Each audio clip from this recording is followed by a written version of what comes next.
অষ্টম শ্রেণীর শিক্ষার্থীরা, তোমরা সবাই কেমন আছো? নিশ্চয়ই ভালো আছো। আজ তোমাদের জন্য অনুশীলনী 2.1-এর 1 নম্বর অঙ্ক নিয়ে আলোচনা করব। তো 1 নম্বর অঙ্কে দেখো দেওয়া আছে, একটি পণ্য দ্রব্য বিক্রয় করে পাইকারি বিক্রেতার 20% এবং খুচরা বিক্রেতার 20% লাভ হয়।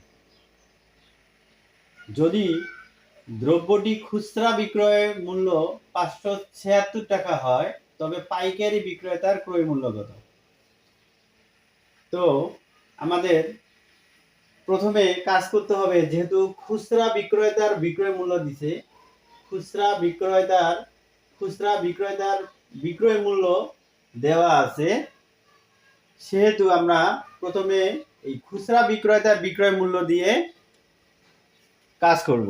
তাহলে আমরা প্রথমে লিখব যে খুচরা বিক্রেতার ক্ষেত্রে, তাহলে আমরা প্রথমে লিখব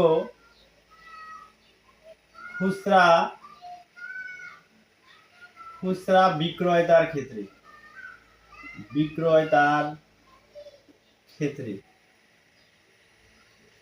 খুচরা বিক্রেতার ক্ষেত্রে কি দেওয়া আছে? 20% লাভ হয়। তাহলে লিখব আমরা 20% লাভে বিক্রয় মূল্য।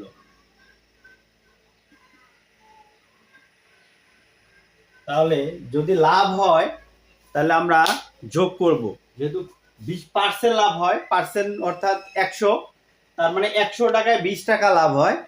তাহলে 100 টাকায় যদি 20 টাকা লাভ হয়, তাহলে মোট টাকা হবে 100 যোগ 20 টাকা সমান 120 টাকা। তাহলে দেখো, খুচরা বিক্রেতার বিক্রয় মূল্য 120 টাকা। তাহলে খুচরা বিক্রেতার বিক্রয় মূল্য 120 টাকা হলে খুচরা বিক্রেতার ক্রয় মূল্য কত? তাহলে দেখো, খুচরা বিক্রেতার বিক্রয় মূল্য 120 টাকা হলে খুচরা বিক্রেতার ক্রয় মূল্য হবে 100 টাকা। তাহলে আমরা লিখব যে 120 বিক্রয় মূল্য 120 টাকা হলে বিক্রয় মূল্য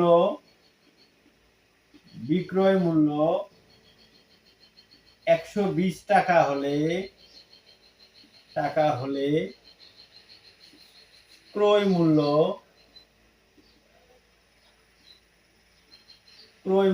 100 টাকা।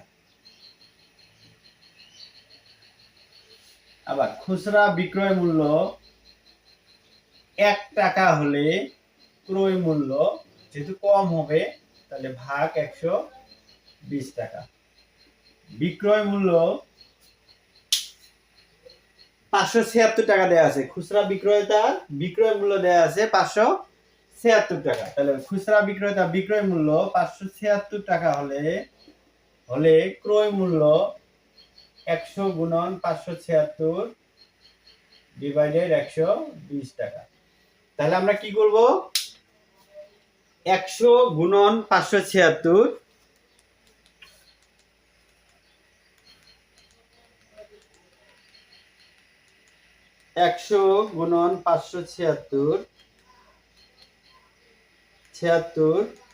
ভাগ 120, 480 টাকা। 480 টাকা। তাহলে আমরা কি পাইলাম? খুচরা বিক্রেতার ক্রয় মূল্য পাইলাম। তাহলে খুচরা বিক্রেতার যদি ক্রয় মূল্য হয়, খুচরা বিক্রেতার ক্রয় মূল্য যদি হয় 480 টাকা, তাহলে পাইকারি বিক্রেতার, তাহলে খুচরা বিক্রেতার ক্রয় মূল্য আর পাইকারি বিক্রেতার বিক্রয় মূল্য সমান। খুচরা বিক্রেতার ক্রয় মূল্য, তাহলে আমরা এখানে লিখব খুচরা বিক্রেতার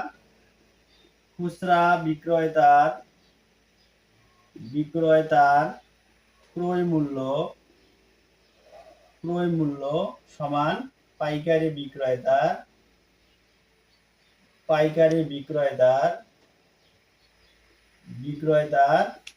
বিক্রয় মূল্য।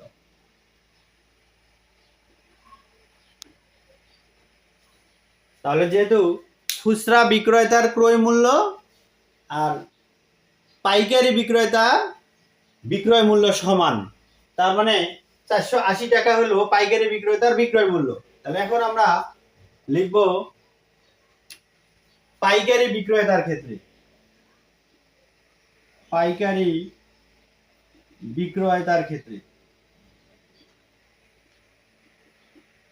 পাইকারি বিক্রেতার ক্ষেত্রে 20% লাভে বিক্রয় মূল্য, লাভে বিক্রয় মূল্য, তাহলে লাভ হলে যেহেতু যোগ হয় তাহলে 100 যোগ 20 টাকা সমান 120 টাকা। তাহলে পাইকারি বিক্রেতার বিক্রয় মূল্য 120 টাকা হলে ক্রয় মূল্য 100 টাকা। তাহলে আমরা এখন লিখবো তাহলে যে পাইকারি বিক্রেতার, পাইকারি বিক্রেতার, পাইকারি বিক্রেতার বিক্রয় মূল্য, বিক্রয় মূল্য 120 টাকা হলে ক্রয় মূল্য 100 টাকা।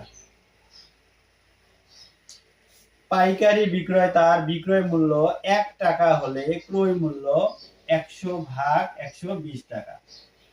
এখন দেখো পাইকারি বিক্রেতার বিক্রয় মূল্য 480 টাকা, খুচরা বিক্রেতার ক্রয় মূল্য পাইকারি বিক্রেতার বিক্রয় মূল্য সমান। তাহলে যেহেতু খুচরা বিক্রেতার ক্রয় মূল্য 480 টাকা, এই 480 টাকাই হবে পাইকারি বিক্রেতার বিক্রয় মূল্য। তাহলে পাইকারি বিক্রেতার বিক্রয় মূল্য 480 টাকা হলে ক্রয় মূল্য 100 গুণন 480 ভাগ 120 টাকা।